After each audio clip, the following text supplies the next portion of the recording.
प्यारे बच्चों, कल हमने पृथ्वीराज रासो की वस्तुपरक प्रवृत्तियों के बारे में जाना। वस्तुपरक प्रवृत्तियों में वस्तु वर्णन में अतिशयता, युद्ध दृश्यों का जीवंत चित्रण, नारी सौंदर्य का चित्रण, प्रकृति वर्णन, कल्पनात्मकता का बाहुल्य और जनजीवन की उपेक्षा, हमारे ये बिंदु थे वस्तुपरक प्रवृत्तियों में। आज का हमारा टॉपिक है पृथ्वीराज रासो की प्रवृत्तियाँ, भावपरक एवं शिल्पगत प्रवृत्तियाँ। यानी हमारा पूरा प्रश्न था पृथ्वीराज रासो की प्रवृत्तियाँ कौन सी थी, या पृथ्वीराज रासो की विशेषताएं कौन सी थी, यानी विशेषता जो उनको दूसरे ग्रंथों से अलग करती है। तो पृथ्वीराज रासो की प्रवृत्तियों को हमने 3 भागों में बांटा। पहला वस्तुपरक, दूसरा भावपरक और तीसरा शिल्पगत प्रवृत्तियाँ। तो हमारे कल के वीडियो में हमने इसकी वस्तुपरक प्रवृत्तियों के बारे में जाना और आज हम पढ़ेंगे इसकी भावपरक और शिल्पगत विशेषताएं। भावपरक प्रवृत्तियाँ। रासो काव्य की भावपरक प्रवृत्तियाँ निम्नलिखित है। कौन कौन सी है? नंबर 1 या बिंदु संख्या 1, वीर रस का निरूपण। रासो काव्य के 2 रूप प्राप्त होते हैं, प्रबंध काव्य एवं मुक्तक काव्य। प्रबंध काव्य में पृथ्वीराज रासो और मुक्तक काव्य में परमाल रासो का उदाहरण लिया जा सकता है। इन दोनों ही प्रकार की रचनाओं में कवियों ने वीर रस का सर्वाधिक निरूपण करने की प्रवृत्ति दिखाई है। उन्होंने वीर रस का निरूपण युद्ध स्थलों के प्रसंग में किया है। तत्कालीन युग में प्राय दूसरे राजा के धन व राज्य को छीनने के लिए ही राजाओं में परस्पर संघर्ष हुआ करते थे। कहीं कहीं सुंदर युवती या राजकुमारी भी इस युद्ध का कारण बन जाती थी। इस प्रकार के युद्धों का वर्णन करते समय कवियों ने अपने राजा और उसकी सेना की वीरता का चित्रण करके अपने काव्य को वीर रस से सराबोर कर दिया है। इसके अलावा यहाँ के जो राजा थे, उन राजाओं को बाहरी आक्रमणकारियों का भी सामना करना पड़ता था। तो ऐसे समय में चारण या भाट कवि जो थे वो वीर रस से ओतप्रोत रचनाएं लिख कर या गाकर राजा और उसकी सेना का उत्साहवर्धन करते थे, उत्साह बढ़ाते थे। तो उदाहरण के लिए जैसे हम हमीर रासो की पंक्तियां ले सकते हैं। हमीर रासो के रचयिता शारंगधर हैं। आचार्य रामचंद्र शुक्ल के अनुसार वो कहते हैं कि दिल्ली में जब युद्ध का ढोल बजाया गया तब उसके कोलाहल को सुनकर मलेच्छों के शरीर मूर्छित हो गए। मंत्री को अपना राज्य सौंपकर वीर हमीर युद्ध के लिए चले। तो इन पंक्तियों के अंदर क्या है? वीर रस का निरूपण किया गया है। भावपरक प्रवृत्तियों के अंदर, भाव का मतलब रस, भावपरक प्रवृत्तियों के अंदर अगली जो प्रवृत्ति है वो है श्रृंगार रस का निरूपण। रासो काव्य में श्रृंगार रस का भी मन लगाकर निरूपण किया गया है। तत्कालीन युग में कभी कभी अनिंद सुंदरी को प्राप्त करने के लिए ही राजाओं में युद्ध छिड़ जाता था। अतः भाट कवियों ने अपनी रचनाओं में राजाओं के भोग विलास के साधन के रूप में नारी सौंदर्य का वर्णन किया है। इन कवियों ने श्रृंगार रस के दोनों भेदों, संयोग पक्ष व वियोग पक्ष का खुलकर वर्णन किया है। उदाहरण के लिए पृथ्वीराज रासो में पद्मावती के सौंदर्य का वर्णन करते हुए कवि कहता है, मन हो कला संभान, कला सोलह सो बनिए, बाल बै ससीता समीप, ए प्रीतरस पिन्नीय। यानी पद्मावती के सौंदर्य का पृथ्वीराज रासो में कवि ने वर्णन किया है और कहा है कि उसके अंदर 16 कलाओं जैसी सुंदरता थी। इसी प्रकार चारण कवियों ने अपने काव्य में नख शिख, रति क्रीड़ा आदि का सुंदर वर्णन किया है। रासो काव्य में विप्रलंब श्रृंगार का वर्णन करते समय कवियों ने मुख्यतया नायिका की मनोदशा का अधिक चित्रण किया है। नायक की मनोदशा का कम चित्रण हुआ है और नायिका की मनोदशा का अधिक चित्रण हुआ है। इसका मुख्य कारण यही है कि तत्कालीन सामंती युग में राजाओं के लिए बहुपत्नी प्रथा स्वीकार्य थी। राजा जिस भी युवती पर आसक्त होता उसके साथ विवाह कर लेता और अब वह पहली पत्नी की तुलना में दूसरी नवविवाहिता को अधिक समय देता। पृथ्वीराज रासो, बीसलदेव रासो आदि काव्यों में संयोगिता, राजमती आदि के माध्यम से कवियों ने तत्कालीन पतिव्रता नारियों की विरह वेदना का चित्रण किया है, जिसमें कहीं कहीं कल्पना की अतिशयता भी दिखाई देती है। फिर भी इतना अवश्य कहा जा सकता है कि इन कवियों ने वियोगावस्था का प्रभावशाली चित्रण किया है। बीसलदेव रासो की नायिका राजमती अपने पति के वियोग में कहती है कि इस वियोगावस्था को सहने से कहीं अच्छा होता कि मैं राजा की रानी न होकर जाट की जाटनी होती, तब कम से कम अपने पति के साथ खेत में काम करती। तो ये इसकी जो है वो इसके अंदर श्रृंगार रस के भी वियोग पक्ष का कवि ने चित्रण किया है। उसके बाद ये हो गई हमारी भावपरक प्रवृत्तियाँ। भावपरक प्रवृत्तियों के बाद अगली हमारी है शिल्पगत प्रवृत्तियाँ। शिल्पगत यानी भाषा शैली संबंधी प्रवृत्तियाँ। रासो काव्य की शिल्पगत विशेषताएं निम्नलिखित है। सबसे पहले इसका बिंदु है भाषा, यानी रासो की भाषा कौन सी थी। रासो काव्य में मुख्यतः देश भाषा का प्रयोग हुआ है। देश भाषा यानी आदिकालीन हिंदी को देश भाषा कहा जाता था। जैसा कि पहले ही कहा जा चुका है, हर्षवर्धन की मृत्यु के उपरांत उत्तरी भारत अनेक राज्यों में बंट गया था। इन राज्यों में परस्पर संघर्ष होता रहता था और उन्हें बाहरी आक्रमणकारियों का भी सामना करना होता था। अतः ऐसे संकटकालीन समय में वीर रस की अभिव्यक्ति के लिए उचित व भाव संप्रेषण में सक्षम भाषा की आवश्यकता अनुभव की गई। ऐसी स्थिति में भाट और चारण कवियों ने डिंगल भाषा को अपनी भावाभिव्यक्ति का माध्यम बनाया। यहाँ पर यह स्पष्ट कर देना आवश्यक प्रतीत होता है कि राजस्थान में मुख्यतः 5 बोलियां प्रचलित हैं: मारवाड़ी, ढूंढाड़ी, मेवाती, मालवी और बागड़ी। इनमें से मारवाड़ी के साहित्यिक स्वरूप को ही डिंगल भाषा कहा जाता था। इसके अतिरिक्त रासो काव्य में पिंगल भाषा का भी प्रयोग हुआ है। वस्तुतः पिंगल भाषा ब्रज भाषा के निकट की बोली है। राजस्थान व ब्रज भूमि के सीमांत क्षेत्रों में इस भाषा का प्रचलन था।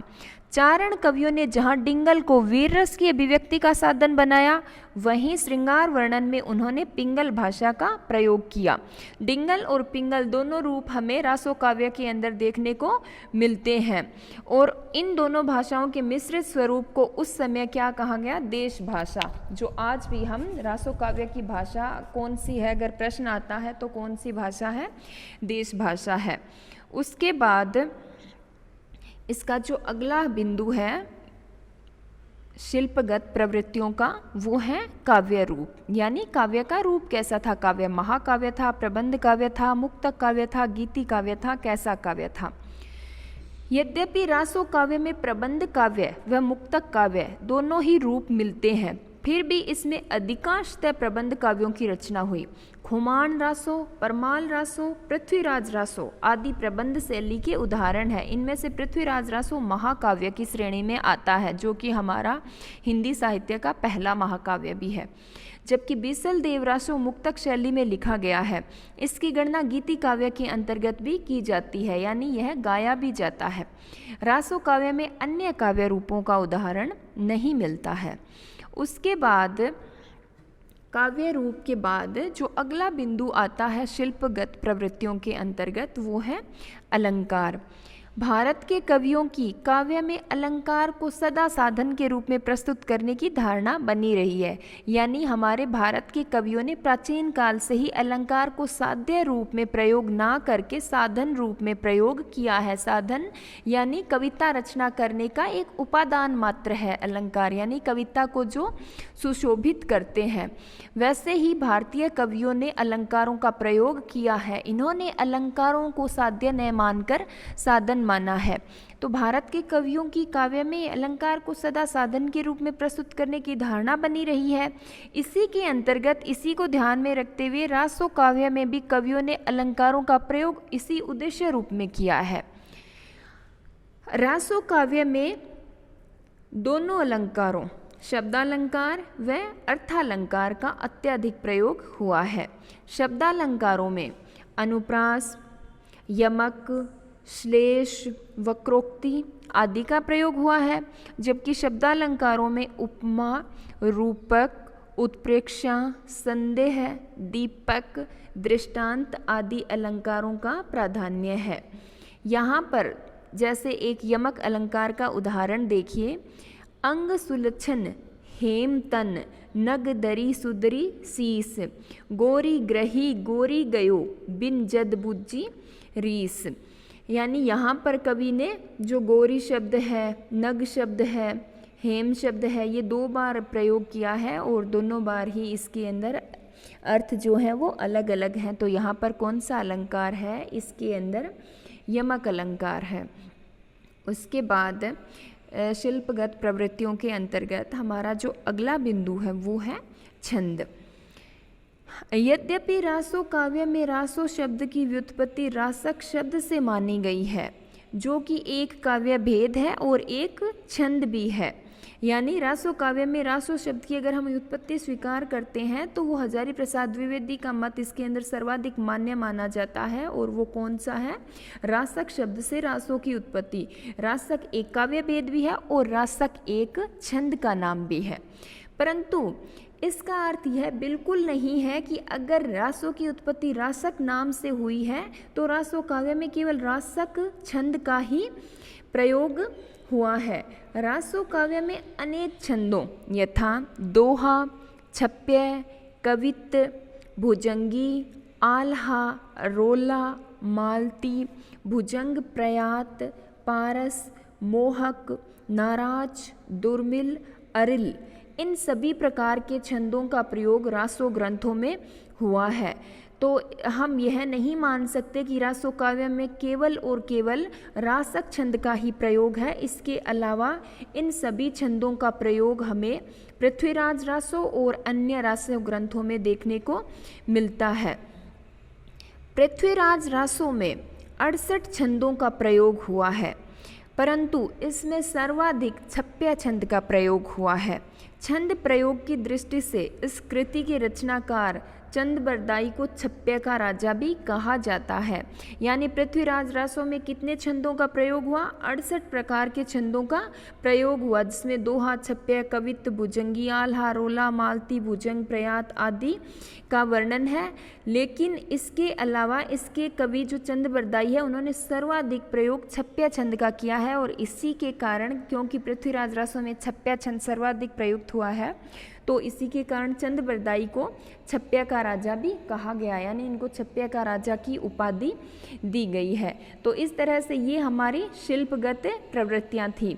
तो रासो ग्रंथों की विशेषताएं या प्रवृत्तियां हमने पढ़ी। तो रासो ग्रंथों की विशेषताएं या प्रवृत्तियों के अंदर हमने इनको 3 भागों में बांटा। किस किस में? वस्तुपरक प्रवृत्तियां, भावपरक प्रवृत्तियां और शिल्पगत प्रवृत्तियां। वस्तुगत विशेषताओं के अंदर वस्तु वर्णन में अतिशयता, युद्ध दृश्यों का जीवंत चित्रण, नारी सौंदर्य का चित्रण, प्रकृति वर्णन, कल्पनात्मकता का बाहुल्य और जनजीवन की उपेक्षा, ये बिंदु आते हैं। भावपरक प्रवृत्तियों के अंदर वीर रस का निरूपण और श्रृंगार रस का निरूपण, यानी कम या ज़्यादा इनके अंदर वीर रस और श्रृंगार रस दोनों रसों का प्रयोग हुआ है। उसके बाद शिल्पगत प्रवृत्तियाँ। शिल्पगत प्रवृत्तियों के अंदर हमारी जो प्रमुख विशेषताएं हैं वो हैं भाषा। इसकी कौन सी भाषा थी? देश भाषा, जो डिंगल और पिंगल का मिश्रित स्वरूप थी। और भाषा के बाद अगला जो बिंदु है वो है काव्य रूप। काव्य रूप जो है वो इसके प्रबंध और मुक्तक दोनों रूप हमें देखने को मिलते हैं। पृथ्वीराज रासो महाकाव्य है, खुमान रासो, परमाल रासो प्रबंध काव्य है, बिशल देव रासो मुक्तक काव्य है और गीति काव्य भी है। इसके बाद अलंकार। अलंकार शब्दालंकार और अर्थालंकार दोनों अलंकारों का प्रयोग रासो काव्य के अंदर किया गया है। उसके बाद छंद। छंदों के अंदर इन्होंने सभी प्रकार के छंदों का प्रयोग अपनी काव्य रचनाओं के अंदर किया है, यानी सभी रासो ग्रंथों ग्रंथों के अंदर सभी प्रकार के छंदों का प्रयोग हुआ है, लेकिन पृथ्वीराज रासो के अंदर सर्वाधिक किस छंद का प्रयोग हुआ है? छप्या छंद का प्रयोग हुआ है। आपकी कंपटीशन की परीक्षाओं में भी ये प्रश्न आ सकता है कि सर्वाधिक किस छंद का प्रयोग हुआ? छप्या छंद का हुआ, और इसी वजह से चंद्रबरदाई को छप्या का राजा भी कहा जाता है। तो ये हमारी थी रासो ग्रंथों की प्रवृत्तियाँ, जो आज पूरी हो गई। अब हम अपनी कल की वीडियो में पृथ्वीराज रासो की प्रामाणिकता के ऊपर विचार करेंगे कि किन विद्वानों ने इसे प्रामाणिक माना और किन विद्वानों ने अप्रामाणिक माना। धन्यवाद।